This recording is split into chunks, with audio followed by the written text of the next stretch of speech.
নমস্কার বন্ধুরা, আপনারা এই চ্যানেলে ভিন্ন স্বাদের কয়েকটি গল্প ইতিমধ্যেই শুনেছেন এবং অজানা সন্ধানে উপন্যাস থেকে পিরামিডের দেশে গল্পটি আপনারা শুনছেন। অজানা সন্ধানে উপন্যাসটি রচয়িতা আমি সুদীপ মুখার্জি। বইটি প্রকাশ পেয়েছে বাণিশ্রী সাহিত্য কুটিরের হাত ধরে এই বছরই, অর্থাৎ 2024 সালে। বইটির দুটি খণ্ড রয়েছে এবং যার প্রথম খণ্ড হচ্ছে পিরামিডের দেশে।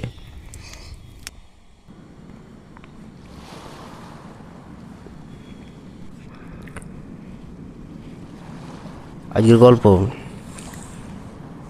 অজানা সন্ধানে উপন্যাস থেকে পিরামিডের দেশে, অর্থাৎ প্রথম খণ্ড। মূল চরিত্রে রমেন, অন্যান্য সবকটি চরিত্রেও কথক আমি সুদীপ মুখার্জি।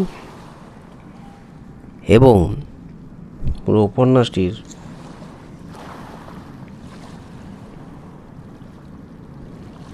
রচনা করেছি আমি সুদীপ মুখার্জি।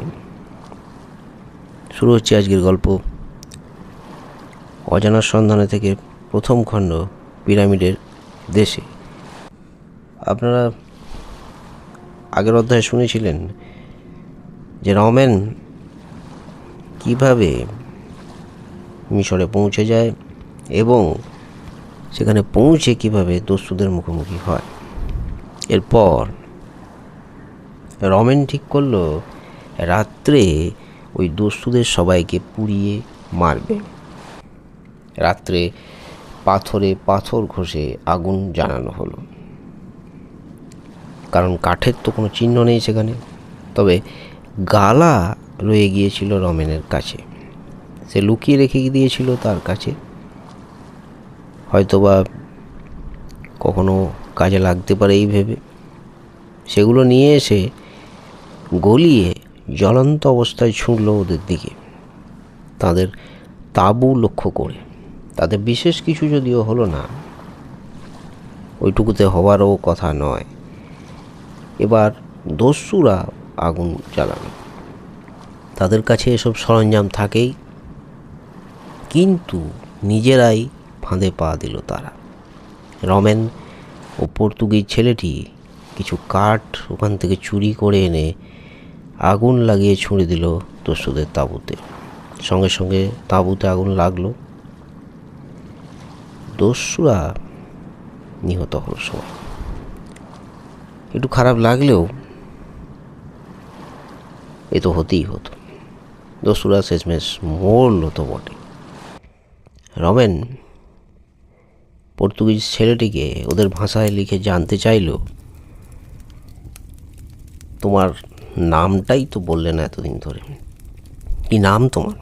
ছেলেটি বলল, আমার নাম ফার্নান্দো গোমেজ।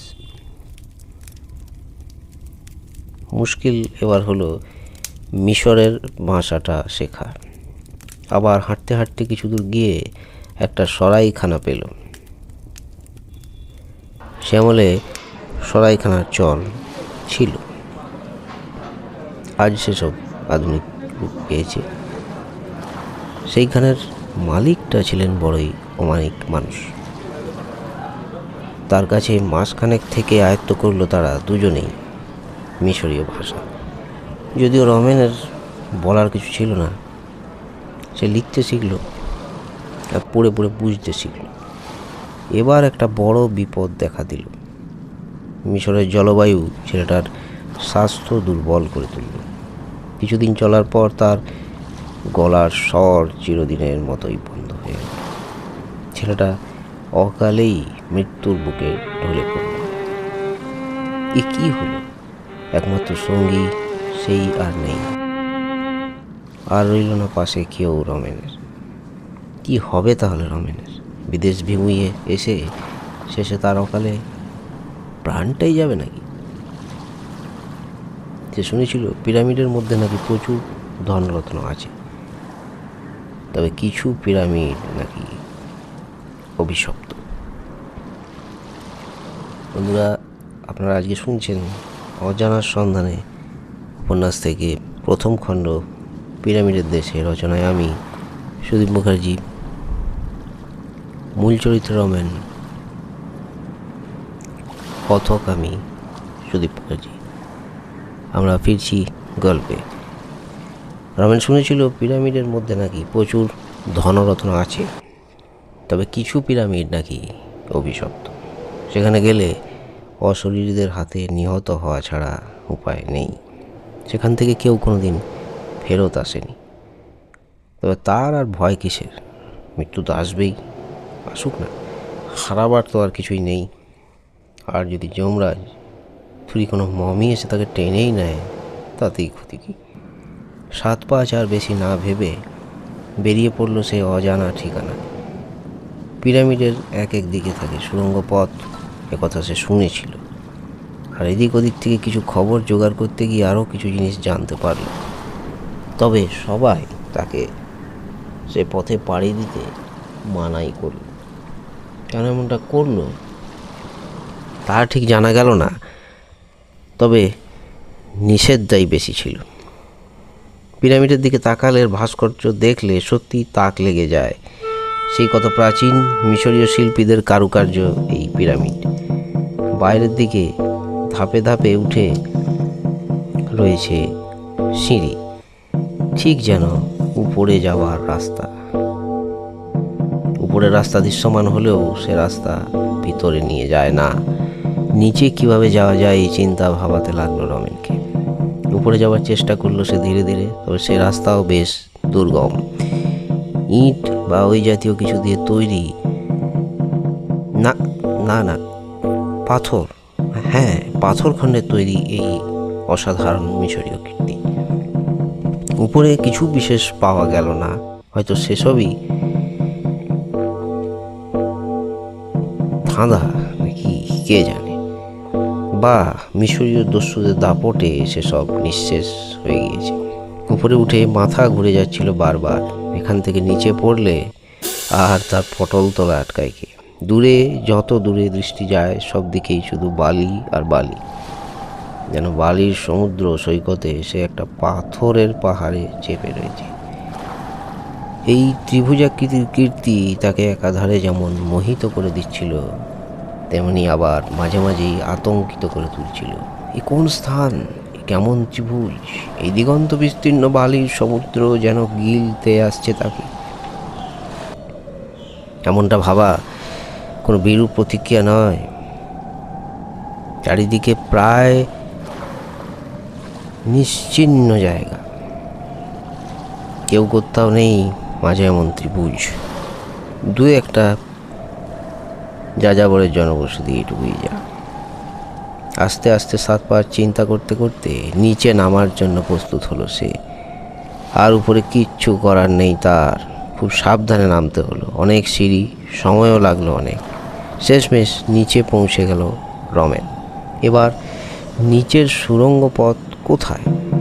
ওই সুড়ঙ্গ পথ খুঁজে বের করা একমাত্র ধ্যান জ্ঞান হয়ে উঠল তার। শেষে টানা 1 মাস পর একটা পথ সে পেল। গরিবের ছেলে, হাতে কোনো টর্চও তার ছিল না, তবে একটা ভাঙাচোরা বাতি সে কোনো রকমে এক দোকান থেকে জোগাড় করেছিল। ওই দোকান যেখানে সে এই মাঝের সময়টা কাজ করছিল। দোকানের মালিক তাকে শেষবারের মতো বিদায় জানালো, আর কি একটা যেন মন্ত্র পড়ে তার হাতে তাবিজ বেঁধে দিল। তাতে এক শেয়াল বা অন্য কোনো জন্তুর ছবি খোদাই করা। বুঝতে পারলো না ঠিকই, তবে বেশ অদ্ভুত দর্শন সেই ছবি। দেখলে একটু ভয় ভয় লাগে। মালিক বলল যে তাবিজ যেন হাতছাড়া না করে, আর করলেই মরতে হবে রমেনকে। বাতিটা পেলে ওর সাথে আর একটা লাঠি, কিছু খাবার, জলের বোতল, আগুন জ্বালাবার অনেক সরঞ্জাম চুরি করতে হলো রমেনকে। কে দেবে বিনা পয়সায় এত কিছু? শেষমেশ পুরীর পথ ধরতে হলো তাকে। যাই হোক, শেষমেশ জোগাড় করতে পারলো এসব সে। শুরু হলো অধরাকে ধরার এক অভিযান। প্রথমে দিনের আলোয় পথ চলা শুরু হলো। প্রথমে সুন্দরভাবেই পথ চলতে পারছিল। ওই ঢোকার সময়ই যা একটু কষ্ট হয়েছিল রমেনের। যতই নিচের দিকে নামতে লাগলো ততই ঘুটঘুটে অন্ধকার। সিঁড়ির পর সিঁড়ি, রাস্তা আর শেষ হয় না। মমির দেখাই নেই। অগত্যা লণ্ঠন বাটিটা জ্বালাতেই হলো তাকে। এইবার কিছুটা দেখতে পাওয়া গেল আশেপাশের বস্তু। কিছু পথ নেমে দেখতে পেল অনেক কঙ্কাল ছড়িয়ে ছিটিয়ে পড়ে রয়েছে এদিক সেদিক। আরও কিছু দূর এগিয়ে গিয়ে সারে সারে মমিরা দাঁড়িয়ে রয়েছে। আজকের গল্প এই পর্যন্তই।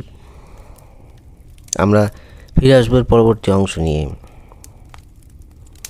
আজকে আপনারা শুনছিলেন অজানার সন্ধানে উপন্যাস থেকে প্রথম খণ্ড, পিরামিডের দেশে। রচনা সুদীপ মুখার্জি, কথক আমি সুদীপ মুখার্জি, মূল চরিত্রে রমেন। নমস্কার।